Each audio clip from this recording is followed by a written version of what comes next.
Hey everyone, and welcome back to Ask the Experts podcast with Alka.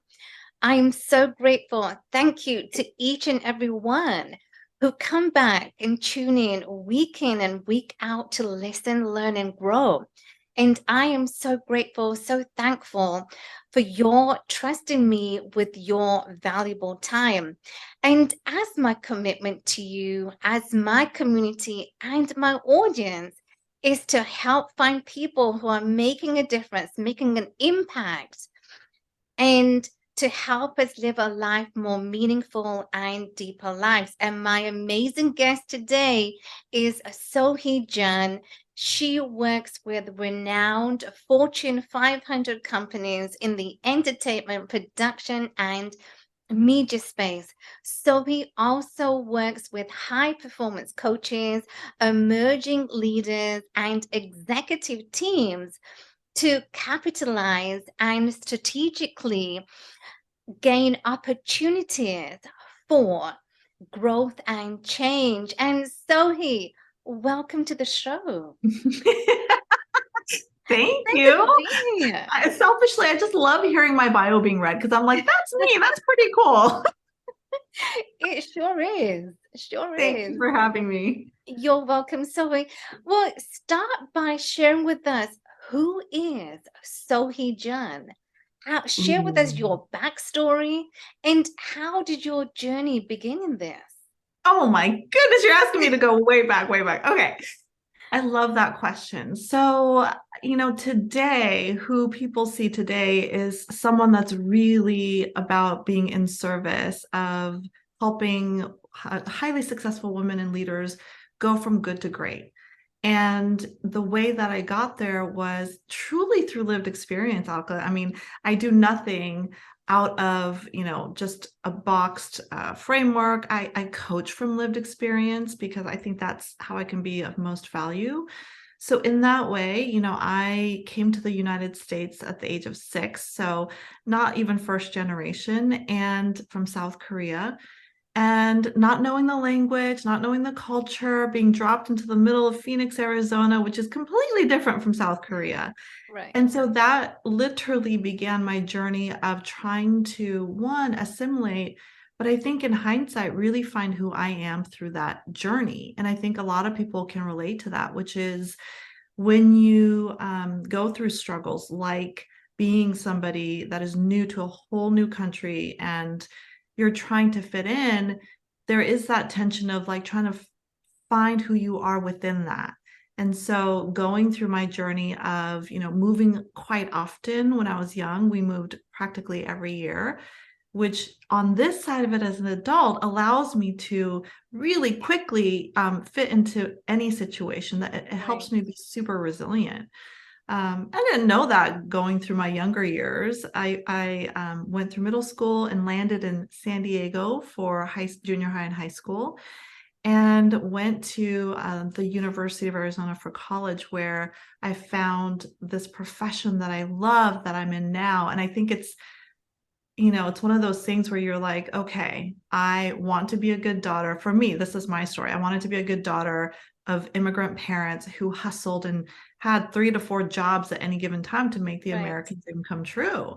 Mhm. And part of me in college went because I wanted to fulfill part of their dream of coming to the US. And so there I was pursuing a medical degree and it just not feeling very authentic to me and very much a path that I didn't want to follow. And so that was my first practice, Alka, in saying, ooh, this is not the path for me. And it took so much courage at that time for me to say, I want to pursue this field that I'm in now, which back in the 90s, Alka, was like not really known. It was just burgeoning Right. and coming to It was just become, emerging. it was just emerging. Yeah. Mhm. So, for my immigrant parents, they were like, what are you going to do? You're going to leave like a profession that can give you a stable life to do Right. what? So you were in medical school?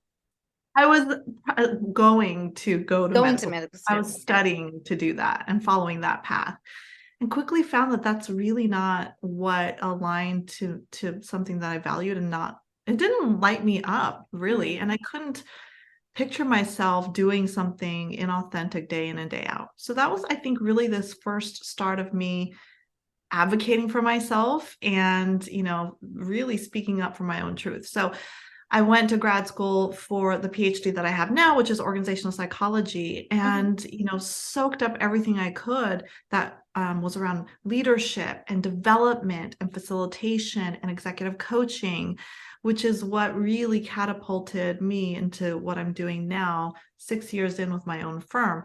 But the story is short change because there's a lot of twists and turns. There were a Twists and lot of turns. Yeah. ups and Well, downs that's in what that so journey. that's what makes it interesting. I That's what makes know. it exciting when there are so many twists and turns Yes. to, one career that we thought was going to be a stable career for us. And only to realize that no, we don't, that's not the passion that Yeah. you wanted. You wanted something different. And back in the 90s, as you said, coaching, executive coaching, high performance coaching was not even heard of. It was just No, emerging. And it now it's just really was. taken off. So Yeah. follow And your so, heart. now it's like most people within corporations know what coaching is and know the benefit and the value of it. But back then it was like only a sports terminology, like a basketball coach type of thing. So it's come a long way in terms of the field. And you're right, twists and turns are what give the texture and the color to one's life that I now super appreciate and own. Going through it was, painful. Those are painful lessons that I think is what allows me to appreciate the joys in my life now. That's beautiful. And, so navigating your life today. So you have a PhD in organizational psychology, I do. and that in itself is huge. So share with us when we talk about organizational psychology, what is organizational psychology? Yeah, I'll simplify it by saying it's looking at people in the workplace and how to really engage the workforce through different things like culture of a company, how you retain people, how the leaders do their part in engaging and retaining good people. So it's looking at a lot of different levers. It's looking at strategy. And I did work in all of those buckets where, I sat down with leaders at every level to really help with strategy and align that with the people part of it. Because at the Mhm. end of the day, Alka, this, like there's so much around AI and all the stuff Oh around yeah, technology now. No matter how fast and how much there is of technology, we're still doing work through people. absolutely. I So mean, we need people. yeah, We need people. we're not going to disappear anytime soon. So yeah, we do work through and with people. And so organizational psychology is the science and art of that. It's how do we make sure that people are at their best in the workplace, and what are all the different levers to use and look at in service of that. And my belief is that leaders have such a role, obviously, in the experience of people in the workplace. And having been a leader myself many times, I've really did not do well the first time around. I readily admit that because I was so green and wanting to prove myself in different ways as a leader at the age of 28 or so. And then having had many opportunities after that, I'd like to think that I got better, and I think I did. But that's the process, is how That is the you process. Yeah. iterate. Yeah, yeah. So I think that answers your question, but I kind of just meander a lot. But so you worked with, I mean, that does answer my question, but you worked with a lot of, you worked with the Fortune 500 companies and you worked with the best people. Mhm. How do you determine what makes a great leader? Yeah. And can you share with us what makes a great leader and someone who's great, or are they just great once in a while? So how do you even determine Yeah. what is the main difference? So the question is a really good one. And it's interesting because I tried to embody that in my own way. And having seen it now for over 20 plus years working with leaders, I've come to really have this belief that there's a core tenet to what great leadership looks like, no matter what context, culture, and what's happening in the macro world. And I really think, especially with all of the pandemic and the societal things that were happening over the past 2.5, 3, now 4 years, it's really illuminated that the tenets of great leadership are super simple. And this is what I work with my coaching clients around, which is how do leaders allow their employees to be seen, valued, and heard? Those are really three principles that no matter what's happening in the outside world or within a company, really stand the test of time. People want to connect. At the end of the day, whether it's you consider yourself an introvert, an extrovert, an ambivert, whatever that is, there's still a desire to connect. And for leaders, a great leader is no longer about how you do the work necessarily. It's really how you leverage the people on your team to do their best work. Do the best work, yes. Yeah, and great leaders are able to make their employees and teams feel valued, seen, and heard. And from those three things, there's a lot of different ways that leaders can do that, and nuance and different skills. How they do that is up to them and their uniqueness. But those are the three tenets that I think really, to answer your question, make great leaders, no matter what company or industry you're in. Are you born a leader? I mean, is anyone born a leader? Or are you molded into the leader that you know you are meant to be? Yeah, yes, and Yes, and no. Yes, and I live in a world of yes, and that, to answer that question, yes, I think there are some people that are naturally, have some of the skill sets that make it easier to leverage those skills. And then I think definitely there are those like myself. I wouldn't necessarily say that I'm a born leader. I think I worked really hard at it. And I think I was very intentional about cultivating and curating skills that lend itself to leadership. Look, I mean, when I say I came to the US and who I was then is different to who I am now, Alka, I was terrified of speaking, of saying anything, of being called on in the school system. And then to be in a field where I have to be forward facing and outward and share my point of view and coach people and do all of that is a testament that people can use different skill sets if they really put the intention and the energy into it, right? So this is something you and I talked about earlier on, which is what is the definition of success? And that is, however you define success, whatever you want to achieve, it's doing the micro actions over time consistently. Consistent is the key. Yes. Exactly. So if you feel that you're not born a natural leader and you want to be one, then do those things consistently over time. And that will get you from good to great, or from being an average leader to a good leader, whatever stage we're in. Exactly. Now, I want to talk about drift, and the drifting portion is going to come in when you talked about how you were going into medical school. You found out earlier on that was not your passion. That was not the path. But all of us, Sohee, we go through a phase, whether it's, parental, our parents, society, that expects so much from us that you need to be a doctor or an engineer or a lawyer. And that is the expectation. So we are drifting. We go through because people expect to be in a certain career when that's not what we want. Yeah. So when you go through a drift, and how does one begin to even access their vision when they don't even have a clarity? They're not crystal clear of what it is that they want. Yeah. How can one begin to go and find out what that is? Oh gosh. And I love that you're using the word drift, because I think that more people need to drift to find out that the true essence. Let's start there. Let me just say, I think more people should be drifting.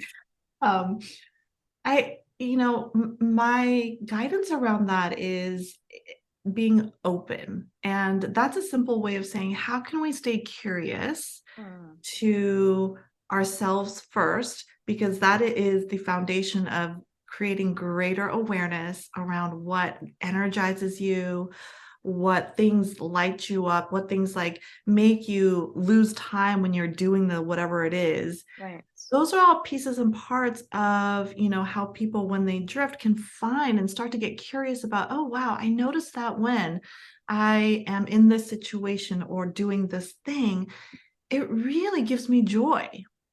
Now, let me be clear. The thing that gives you joy, it's not one of those things that for me too, without challenges. There are challenges in everything. It's just a matter of perspective is the challenge worth the joy, worth cultivating more joy around, right? Exactly. It's your perspective at the end of the day.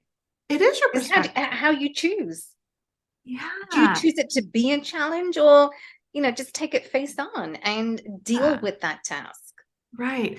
For me in my career, I knew I wanted to be in this career, but it wasn't always joyful. There were parts that were completely excruciating to me and not fun.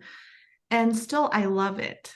And so I think, to answer your question, get curious is what I tell my clients, is start to notice things and follow the little breadcrumbs that you're like, oh, that's fun. How can I infuse more of that into my life? And what part does that play into my drift? And only you as an adult can answer that for yourself. And I think that that's what I teach a lot of people, or coach them around, especially high achieving women who have a lot of undoing they need to do around expectations and what people want from them, and to get curious for themselves and provide themselves the answer. Because oftentimes, I don't know if you recognize this, Alka. For me, I've realized that a lot of women look to others for the answers. So They and so, they the do, expert, they exactly. must know. Right. Oh, I should ask so and so because they know. And so it's about, what do we know on the inside, and how can Mhm. we give that meaning? It comes from within. It definitely does come from within, because you are the only one who is going through that experience. And so only you can delve right into it. I know I've experienced this, and I still experience it. And when I do experience, I have to just ask myself, because there's no one beside me or around me to answer that question. Only I can. Yeah, yeah, yeah, yeah. Right. And it's one of those things that took me a while to learn as well. And I think a lot of people have a journey around learning to trust themselves and what their inner compass is telling them. Certainly was a journey for me through the different challenges and experiences of my life, to be like, wait, I think I know the answer to that. Let me just check in with myself. And certainly now, as I'm nearing, this side of my career, and having been in it in my career over 20 plus years, it's getting easier for sure. That's so good. So are you seeing the difference between, like, when you started 20 plus years ago in high performance coaching, in the industry where you are in right now? You go into, Fortune 500 companies. Have you seen the difference between when you first started to how dramatically things are changing Oh, in the industry every single day? oh yes, And yes, yes. how do you implement the change? You talked about the change, you talked about growth and change. So in which areas do you implement the change, and what do you focus on? Okay, so that's a lot of questions, Alka. Two-part question. Yes. So I have seen and gone through also with it a lot of change in the coaching industry itself. Right. And I would say, it goes back to what you and I were talking about in the beginning, which is people were like, what? You do what? What is this field? Even to, like, when I was working within companies, whether that was an engineering company or finance or entertainment, all the different experiences that I've had in my life, there was a sense of like, wait, what is this? I think it could be pretty cool. So, like, as the years went on, people started to get curious about, what is coaching? What's the potential of this? Right. However, when I went to some other companies, there was this notion that coaching was for the employee that was bad. It was like, you need fixing, you need help because you're not Right. making it. And Hmm. so we being the team that I was a part of in different companies, worked really hard to turn that narrative around to say, look, coaching is a gift and it should be used and taken as such. So really helping people understand that this is a development opportunity for you to really look at your mindset and the blockers that are holding you back. So it's evolved from like not knowing to getting curious about it to really changing the narrative around coaching to now almost everyone wanting and desiring the opportunity to work with a coach. Right. So in the span of like over 20 years, I've seen it evolve in such a way. Now we're using technology to help with coaching. Now we're using on the spot coaching. Now there's team coaching. There's all these different ways to leverage coaching. So my advice to anyone that really is curious about it, whether they want to go into it or they want to leverage and use a coach, is to ask the questions, find people that you can talk to, because it is such a valuable field and tool. Exactly. Ask questions. And the last part that you mentioned is to be curious. And in curiosity, we all need to have curiosity. I mean, as you know, way back when we were kids, we were curious. I And know, as yeah. we get into adulthood, or some of us will lose that curiosity. We lose that It's fun. We lose that joy. true. Yeah, I have 3 kids, so it helps me to stay and have a curious mindset. I will give my kids all the credit for that. And it's true, Alka. I think that what I see as adults is we are trained literally through money recognition, through rewards and recognition in different ways to be experts, right? If you know the answer, if you're an expert in the field or whatever, that's what you are given accolades for. And so it's almost like taken out of us through the rewards and of the years and the experiences that we have. You have to be an expert. And so this mindset of curiosity is so important. Yes. To grow, to challenge yourself, to understand the world in different ways that help you connect the dots that you haven't seen before. And I think that's the value that I bring as a coach, which is to help people embrace that, understand what that is, and the role it has in their life for the stage they're in. So I think the second part of the question that you asked is like the different challenges that present itself in coaching. And I would say, it runs anywhere from an executive saying, hey, look, I need to understand how to really leverage my team better. I want to be a better leader, generically, starting there, to somebody saying, I have a lot of women that I coach that say, look, I need to understand my blockers around the inner critic, around my worth, around my authentic leadership. How do I step into that? So that's a lot of the presenting problems that come to me through clients, and we start to unpack it and get curious. Exactly. So the growth that needs to come from within, that is so beautiful, because I absolutely do agree that when we're growing, and doesn't matter what industry we are in, we need to have that growth consistently. So what is the difference between a growth mindset and a fixed mindset? Oh gosh, yeah. Carol Dweck did such groundbreaking research on that. And in essence, how I explain it is that a fixed mindset is this belief that it's a black and white binary. I'm good at it or I suck at it. Mm-hmm. I should give up anyway because I'm never going to learn. That type of inner talk that happens You just is quit. it's associated with a fixed mindset. I'm no good at that. I don't know how to play that game. I'm not going to learn. And a growth mindset is one in which you embrace, like, all right, this is my first time. I'm going to give myself grace. I bet the second time I'll get better. And then the third time it'll get easier. I'm willing to be a failure at it. And I'm using that in quotes, but I'm willing to, not know. And I'm going to see if I can get better at whatever the thing is. So that embraces, or that is the epitome of a growth mindset, where you are willing to be a beginner and learn from the situation. And a fixed mindset, to put it simply, is one in which you're like, meh, I don't know it. I'm not going to try. Exactly. You're just going to quit right there. You don't even want to take a plunge and knowing if you are going to be successful. You just quit there right on the spot. Yeah. Just And you give know up. what's so funny? I mean, I am such a believer in this mindset. I practice it every day. Similar to what I was telling you, Alka, that I coach from lived experience, and I definitely try to embrace and practice what I coach. So I had this recent experience with my son. He's 13, and in the past 6 months, he has love of the game of chess. Like he has, Okay.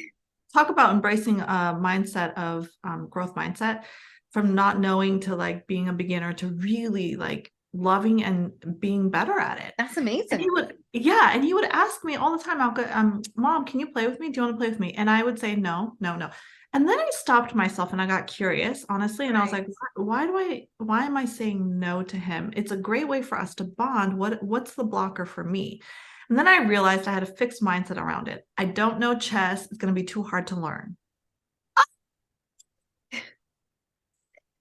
So recognizing that, I was like, I want this to be such a connective thing from my son and Right. I'm willing to be a beginner and really go through the challenge of learning something new that felt really big and difficult for me. My mind doesn't like work in the chess way. So I was like, But you gave okay, it a try, son. yeah. Yeah, so I jumped into it and I actually explained to him, I was like, look, I was having a fixed mindset around it and I'm going to embrace this journey with you. So yes, let's play. Can you teach me? Help me get better. That is so good. And you know what? I love that because I was in that space once upon a time. And I had a fixed mindset around, for example, if someone said to me, Alka, you need to do meditation, you need to practice meditation. Oh no, I was so reactive. Oh no, that's not me. Oh, Sitting really? down, you know, I don't want to do it. And Yeah, I would just give up. I would just quit. And yeah, that was it because I was reactive. I was not proactive to even learn. Okay, just try it. Just give it a try. I shot myself in the foot and I said, okay, no, that's it. And I just gave up. And the same person, fast forward today, I love meditation, I know, I do right? too. I love meditation, but it's the same Yes. person. But if we give up on the spot, how do we know if our brain, our mind, and that modality that we have chosen to try, we are going to love it? Yeah, meditation is such a big part of my life. I love that you share that story. And I think, Right. even if we, for the most part, walk around with a growth mindset, there will be areas that present itself as fixed mindset. So I think it starts with like knowing, Mhm. and it goes again back to the curiosity. And I advocate for don't make up your mind until you've tried it at least once. At least try it. Yes. Yeah. At least And try it. then you can speak from experience and be like, meh, not for me. But cutting yourself off from the experience, I think, is really limiting yourself. Absolutely limiting. So the high performance coaching, like you coach mainly women or men and women? Yes. Mm. So, because I am a highly successful, highly ambitious woman, I tend to have more of the same like women clients than men, but I do coach both leaders in that space. And yeah, it's been such a fun ride. And I love being in service in that way. And I see the passion when you talk about the high performance, the coaching, when you coach clients and the Fortune Yeah. 500 companies that you have been so. It's been amazing for you to really go in and work with these companies. What is the benefit? Share with us what is the benefit of high performance coaching?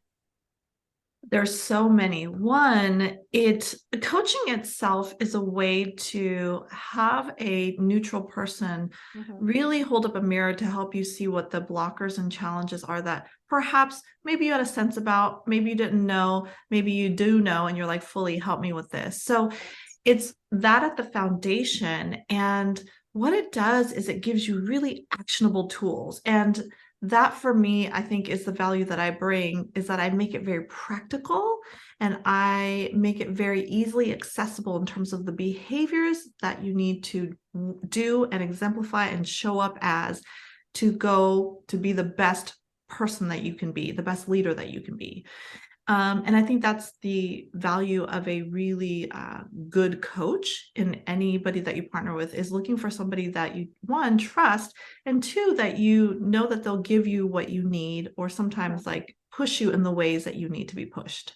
Exactly. They know your goals. They know where you want to go to, and you can help them. So that is the best coach. They know your goals and how you Yeah. can strive to get them there. Yeah, absolutely. They are the ones that really keep that in mind. Like for my clients, I understand what their goals are. Let me then like show you the patterns, the themes, and the strategies to really help you get there in an amplified way. How can women become the best versions of themselves?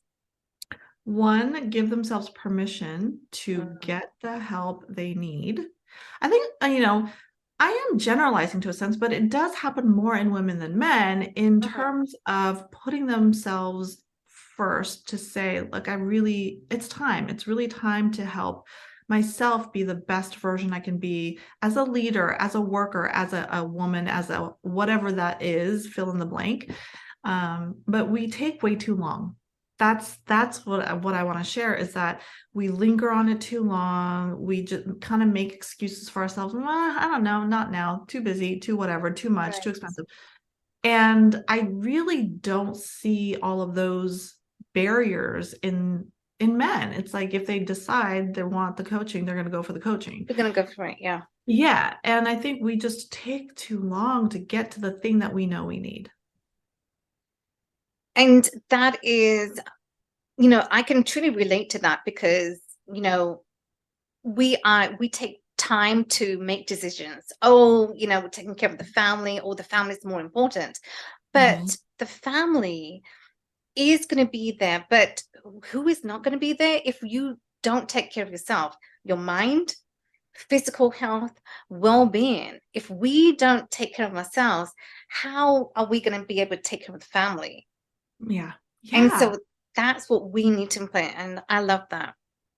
And it's a very tricky one to undo, because there is so much good that comes from that lens of giving to others. And then I would say, is it at the detriment of you? Like, Mhm. are we doing it out of resentment, out of burnout, out of, wanting to please people, out of wanting to, like, we don't hold our boundaries?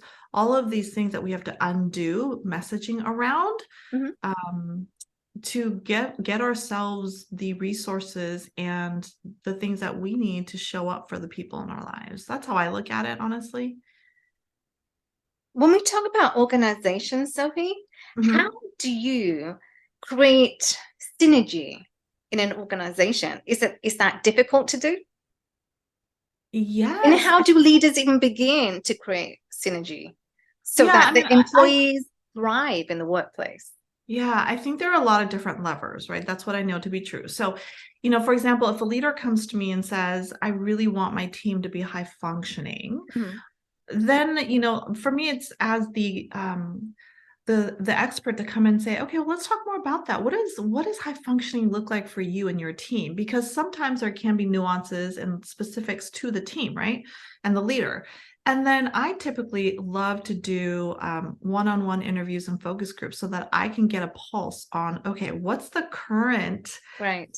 current experience of everybody on this team, and then how do we map to what the leader wants as a high functioning team to where the team is now, creating that kind of roadmap from where they are now to where they want to be. That's where I think is the magic and so much creativity in my work, because yes, there's frameworks and there's theories in the degree that I got, but it's being able to put all of the interventions and different pieces together of an experience that will allow them to go from where they are now to eventually the really high functioning synergistic team. So that's the work. I mean, gosh, it's so much fun. Are you kidding me? I literally, I am thrilled and honored every Because you're day. creative, you've got the creativity, the juices that just flow out, and you're excited to share that with the companies that you go into. Yeah, yeah. And the proof is when they're like, wow, that was really a powerful experience, and it does feel more connective, and we are communicating better, and we are collaborating better. And then, for me as experts to say, well, here's how you keep the momentum going, and to work with the leader to help them do that. how do companies thrive? As you go on and you're doing more research. Now you got your research in organizational psychology and learning about people. I think people is a fundamental. We talked about this earlier on. People is a fundamental. We need people as much as that we have AI, artificial intelligence. But if we do away with people, what is left? Because people are the ones that make the organization. Yeah, yeah, it's true. And, for as fast as AI is evolving and growing, Mm. people are way more creative and nuanced and connective than Yeah. technology is able to keep up We with. want And to connect so with people. Yes. people, yeah, We human beings, we want to connect. It's yeah. energy. Yeah. So I think that to answer your question, and tell me again, tell me the question again. I want to make sure that I answer that. How do they really implement the Mm. change and how can they thrive? How can organizations thrive in this day and One, age? yeah, I mean, look, I think first and foremost, it's really being able to understand what engages employees. And let me take a practical example. It's Mm, this issue of hybrid or remote or in-person workforce that a lot of companies are trying to put guidelines around. And I think that for, even in my own experience, and I certainly know that women want this, probably 99% of them want this more than anything because we are doing so much at home and at work, right. is to be able to offer hybrid options and, to keep that available so that people can thrive in their home and in their work and have options in which they have agency over Hmm. to an extent possible. And then that is one piece of helping employees thrive, which helps companies thrive. There is a direct correlation. If your employees are satisfied and engaged, then the company thrives, right? And so it's leaders having a key role in that and being able to put policies and practices in place that people are asking for. That's one solid example. And then it's the other stuff. It's like the leader directly impacting their team through, again, the pillars of how do they make them feel seen, heard, and valued? Do they recognize their employees? Do they give them feedback? Do they give them Yes. opportunities to develop? Yeah. And do they give them really good, like connective experiences as a team? These are all ways that they can help employees thrive, which help companies thrive. I love that. And so it starts with a leader. Essentially, it starts with a leader, a good Yes. leader, right? It starts with a leader who really can implement and lift the team members around. So, Sohee, as a leader who trains leaders, do you find the vision that you have held, that you hold, did you have fear, or what was the vision behind before you started training leaders? In terms of my career choice or the In terms of decision. career choice, yes. Yeah. I mean, I think that I think I shared with you, like, I knew that I wanted to go into the organizational psychology field. It was something really exciting about it. And so having, and going through grad school and going into the corporations, I quickly learned just by observing and the experiences Hmm. that the leaders are the ones that make or break culture and synergy and all the things that we just talked about. So I wanted to make the biggest impact and the widest and most direct, and it's in working with leaders. And so that was really what made me hone in on leadership development and coaching leaders, because most of us report to somebody if they work in a company, unless they're at the very top, and then they at least also have board of directors and all the things. But yeah, it is this understanding that leaders can be the culture maker or breaker for their team. And so that's really what made me want to work specifically with that group. And having Right. been one, it's tough. I understand. I know what it's like. It is tough. It is tough. It's tough to be a woman. It's tough to be a leader, but it's the role that we take, and we just have to fly with it. Yeah. So what do you do on a daily basis to improve as you are improving leaders and leadership teams? What do you do on a daily basis? Oh, I love that question. So I've honed this through the years, but there are three non-negotiables. Like, I will not. This is definitely something that is embedded into my daily routine, which is I meditate daily in the morning, Mhm. and I also get a workout in. Now, the thing that flexes is it might not always be in the morning. It could be midday or in the afternoon, but I do make sure I move my body because that helps me tap into processing. It helps me feel more centered and strong. And so those are two things. The third thing is I absolutely get coached myself. So not every day, but I have people that help amplify me and that I can learn and grow from. And that's so key to me. As a coach, if I'm helping others learn and grow and develop, I love what you said up front. You this podcast about listening, learning, and growing, right? It's kind of similar to coaching. Then I have to do the work myself. So, in the past, I've done years of therapy to make sure that I am the best version of me. What it looks like today is every Monday I get coached from a super phenomenal coach myself to continuously develop my skill set because I think that if I'm not doing the work myself and growing, then I'm not really adding that much value to my clients. So I make sure that I walk the talk. Right. Well, you have to. You got to preach. You got to practice you got to preach what you practice. So I mean, and I absolutely do. And not everyone does. That's the thing. not Not everyone everyone does. does, but Yeah. yes. I Yeah. absolutely do because I know that that's the way that I want to serve the world. Exactly. So my final question is how can women have a work-life balance? We always talk about work-life balance. And is there such a thing as a work-life balance? And if so, how can women, the leaders that you train, how can they have a work-life balance? Oh my God, Alka, this is like a whole question for another podcast. Okay, Okay, but so you can come back on. I'd love to have you come back on. so the first thing I'll say is I'm allergic to the word balance. Okay. Allergic to the word balance. It does not exist. And I know that because I'm one that tried to chase balance. And I see women doing that to no end. So Oh, do you think it can't be achieved? The the balance end can't be achieved? I think the end is burnout.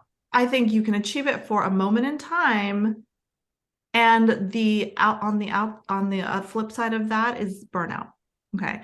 Burnout. It's driven by perfectionism. It's driven by a need to like do it all for everyone at the expense of the person, the woman. And I think this is part of the undoing is I really anchor women around the concept of integration. And this was something that I brought about in my first book. It's called Mommy Tracked: How to Take Authentic Risks and Find Success on Your Terms. So my first book was all about this around identify your values, know the season of your life you're in, and then prioritize those things. Let go of trying to do everything in service of balance because that leads to burnout. I've seen it in Mhm. myself and others. And when you try to integrate your priorities, those are the things that become the most important things that then will make up your daily schedule. So I know I just went from a big rock to like daily stuff, but it starts from knowing your values. If your values are family, creativity, and travel, or whatever those two or three end up being, then it helps you make decisions aligned to that, which allow you to be authentic and integrated. And if we don't know the values, then we say yes to things that like crowd our Right. calendar, We don't make us have feel boundaries. We don't create boundaries. And we just say yes to everything. say yes to everything. And then that, just does nobody good. Mhm. So to answer your question, is it achievable? A point in time, maybe. And it's not sustainable if that's true. It's really also not satisfying because then, what are you doing everything for? Right. And to keep everything up takes a lot of energy. And we women do so much anyway. We do We so are much. We do. doing so much. So the more integrated life you can lead, which is based on values, and then that informs your priorities, that's what I advise women to do. And I love that because I used to be doing everything, just like you said, you know, do everything in that one day. But now we're starting to realize and really look at myself and say to myself, well, no, it can wait for tomorrow. There's always tomorrow. And so now I just go with the flow because Yeah.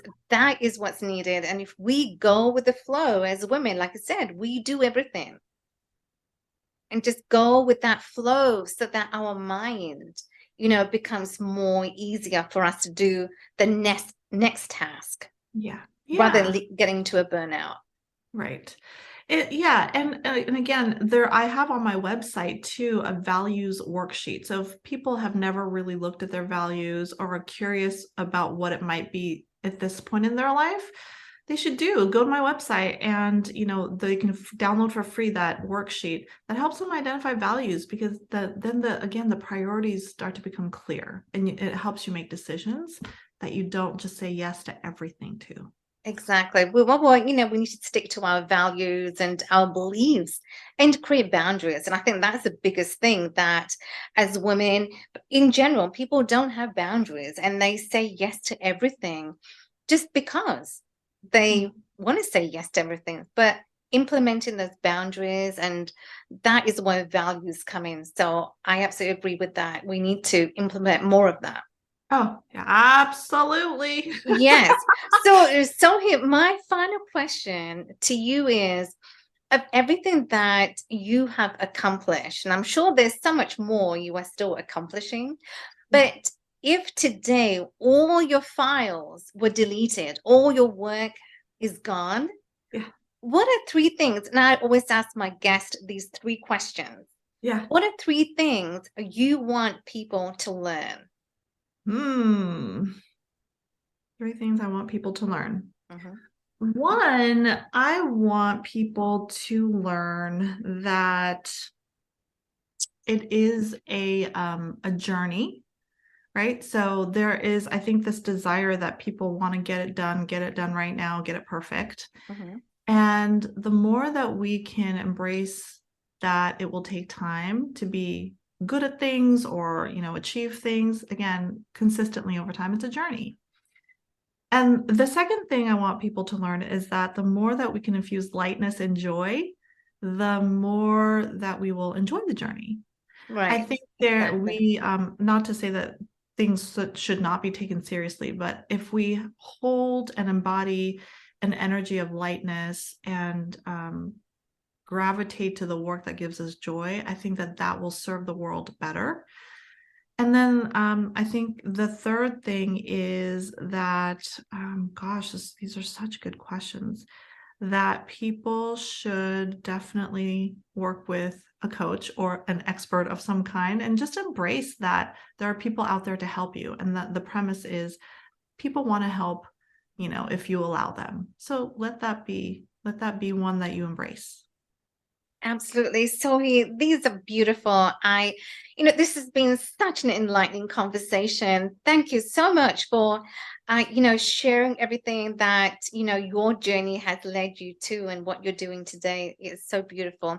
And when you talked about joy, you need to, your soul is the one that you need to listen to because your soul is the one saying, where's the joy? What are you doing? If that career that you were in that you thought you wanted to get into, if it's not bringing you the joy, it's your soul saying to you, you need to change. Yes. You need to change. Yeah. Yeah. Learn Yeah, and learn. iterate. Yeah. Absolutely. Absolutely. Follow the joy. Follow the joy. Exactly. Follow your joy, follow your heart, and make that change.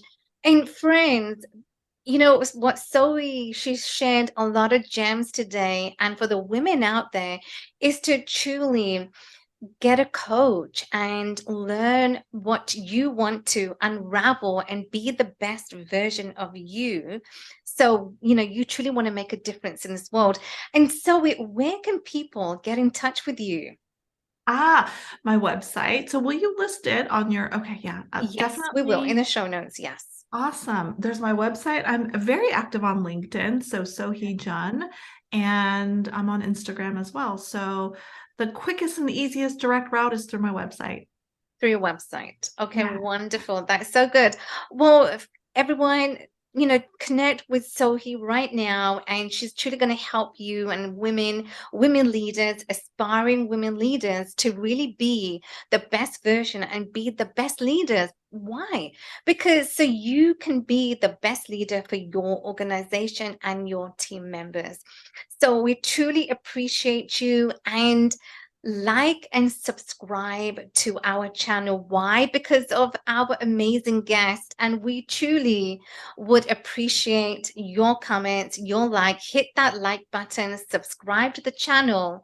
And my amazing guest today is Sohee Jen, and I want you to connect with her. So go right now, connect with her, and how she can truly make a difference and really unravel so that you become the best leader in your team today. So stay tuned for more Ask the Experts podcast. We look forward to seeing you very soon. So bye for now, and we will see you soon.